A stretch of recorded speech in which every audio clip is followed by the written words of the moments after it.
नमस्कार मित्रांनो, double O अकॅडमीच्या या स्कॉलरशिप सिरीजमध्ये तुम्हा सर्वांचं स्वागत। आजच्या या व्हिडिओमध्ये इयत्ता 5वी साठी जी स्कॉलरशिप परीक्षा असते ती स्कॉलरशिप परीक्षा दिल्यानंतर किती टक्के गुण मिळाल्यानंतर तुम्हाला ती स्कॉलरशिप दिली जाते हे आपण पाहणार आहोत। त्यामुळे व्हिडिओ शेवटपर्यंत नक्की बघा। डबल ओ अकॅडमीच्या या YouTube चॅनलवरती तुम्ही जर नवीन असाल तर चॅनलला सबस्क्राइब करायला विसरू नका। मग बघूया, जेव्हा तुम्ही इयत्ता 5वी साठीची शिष्यवृत्ती परीक्षा देत असता तेव्हा तो पेपर दिल्यानंतर तुम्हाला त्यात किती टक्के गुण मिळायला हवेत। मग पेपर देताना परीक्षेचं स्वरूप कसं असतं?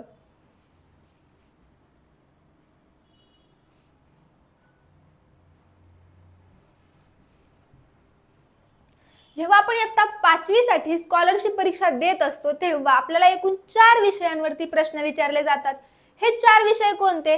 तर प्रथम भाषा म्हणजे मराठी या विषयावरती आपल्याला प्रश्न विचारले जातात।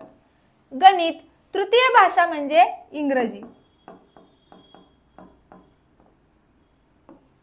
आणि बुद्धिमत्ता चाचणी अशा एकूण 4 विषयावरती आपल्याला प्रश्न विचारले जातात। मग हे 4 विषय 2-2च्या ग्रुपने डिवाइड केलेत। जसं की आपल्याला पेपर 1 हा प्रथम भाषा म्हणजेच मराठी आणि गणित या विषयावरती द्यायचा असतो, तर पेपर 2 हा तृतीय भाषा म्हणजे इंग्रजी आणि बुद्धिमत्ता चाचणी या विषयावरती द्यायचा असतो। मग पेपर 1 साठी जो प्रथम भाषा म्हणजे मराठी आहे या मराठीवरती आपल्याला एकूण 25 प्रश्न विचारले जातात। या 25 प्रश्नासाठी प्रत्येकी 2 मार्क म्हणजेच हे 25 प्रश्न 50 मार्कांसाठी विचारले जातात। अशाच प्रकारे गणित या विषयासाठी 50 प्रश्न विचारले जातात आणि हे 50 प्रश्न म्हणजे प्रत्येक प्रश्नाला 2 मार्क अशा पद्धतीने 100 मार्कांसाठी विचारले जातात। मग मित्रांनो, जेव्हा आपण पेपर फर्स्ट देतोय तेव्हा पेपर फर्स्ट मध्ये आपल्याला एकूण 75 प्रश्नांची उत्तरं सोडवायची असतात आणि यासाठी 150 एवढे एकूण मार्क्स दिलेले असतात। मग आता ह्या 75 प्रश्नांसाठी आपल्याला 1 तास 30 मिनिटे इतका वेळ दिला जातो। म्हणजे हे 75 प्रश्न ह्या 1 तास 30 मिनिटांमध्ये सोडवणं आवश्यक आहे। आता पेपर फर्स्ट प्रमाणेच पेपर सेकंड म्हणजेच इंग्रजी आणि बुद्धिमत्ता चाचणी या पेपरमध्ये इंग्रजी या विषयावरती आपल्याला एकूण 25 प्रश्न विचारले जातात, तर बुद्धिमत्ता चाचणी या विषयावरती आपल्याला एकूण 50 प्रश्न विचारले जातात।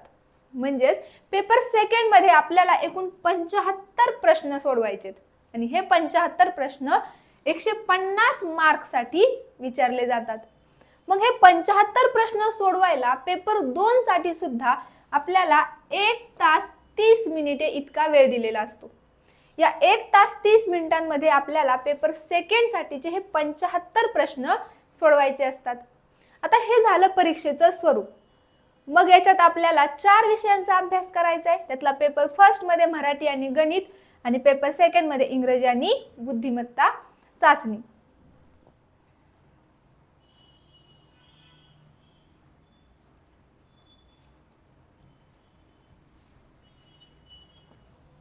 पण या पेपरचा अभ्यास करताना किंवा पेपर देत असताना आपल्याला 3 प्रकारचे प्रश्न विचारले जातात।